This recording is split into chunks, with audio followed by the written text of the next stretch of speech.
class. My name is Robel, or you can call me Rob, and today I'm going to present to you some topic that is really personal to me. It's about how the importance of words in our lives are, the A's, the B's, the Z's that we were taught since we were young children.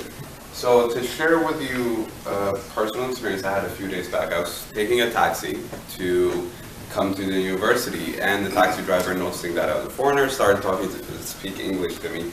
And he said to me in an instance, "You're from Ethiopia, Obama was from Kenya, and Obama, good president, Trump, very bad president." And even though that connection between stuff didn't really that much impress me, I would agree with him that Obama did well in his term.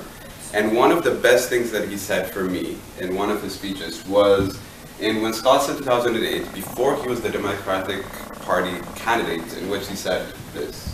Tell me words don't matter. I have a dream, just words.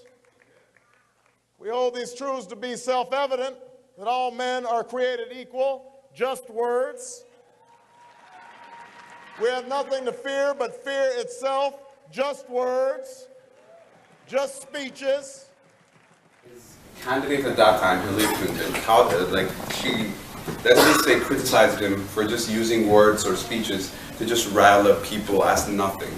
So what he said exactly in that speech was, he quoted Martin Luther King Jr., in which he said, "We are all created equal." That's just words, that's just because he touted her for saying those are just words, those are meaningless, which I love because for me, language is a really important aspect of our life.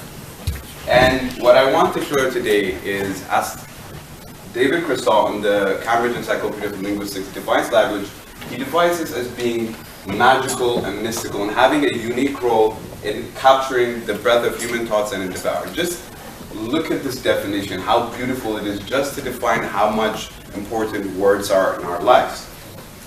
And there are some points that I want to touch upon today, how words play a role in perception, how we are perceived by others, how it helps us succeed in life, and self-awareness and self-expression. But first, since my audience is majority Azerbaijani, I want to show the importance of words in kind of a contextual way, which I can. So there's three words in Azerbaijani. One is gaga, another one is gagash, and another one is gargash. So one of the above, you guys know which one it is, one of the above is somewhat derogatory insult term used to refer to this kind of people, in which they are part of the male population that try hard to display the alpha male image or the masculinity.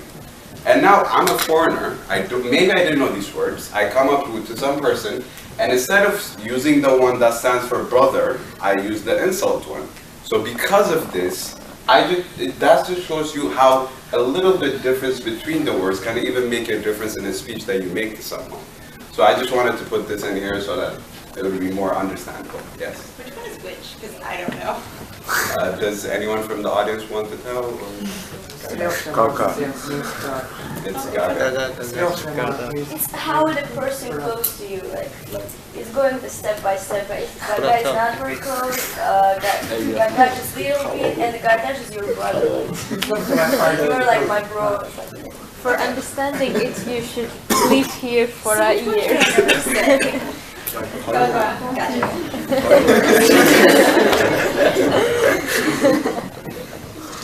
Thank you. So going back to the speech that I was about to do, the first one is, how does perception by others affect you? So honestly, I stand for a world that we don't care about what other people think, but we don't live in that world. We care sometimes about what other people think about us and how they perceive us. So how do words play into this image? There's this quote that I'd like to say from the Holy Bible, that it says, "Let your conversation be always full of grace, seasoned with salt, so that you may know how to answer to everyone." No matter what we would like to think, majority of our interaction with others is based on our verbal communication, how we present ourselves to people. And so well-timed words mean the difference between offending someone, like I showed, or giving them hope, or giving them a smile. So our perception to others, our perception by others, how others see us, how others will treat us, how others take us, is majorly defined by our usage of words. The second one is success in life.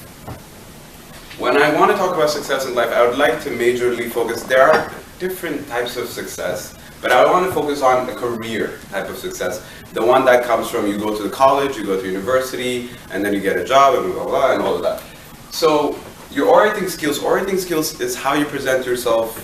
For example, if you're a businessman, how you negotiate. If you're a politician, how you do in election speeches. And if you're a lawyer, how you present your defendant. So in any of these cases, these skills hold great importance to how people will understand you.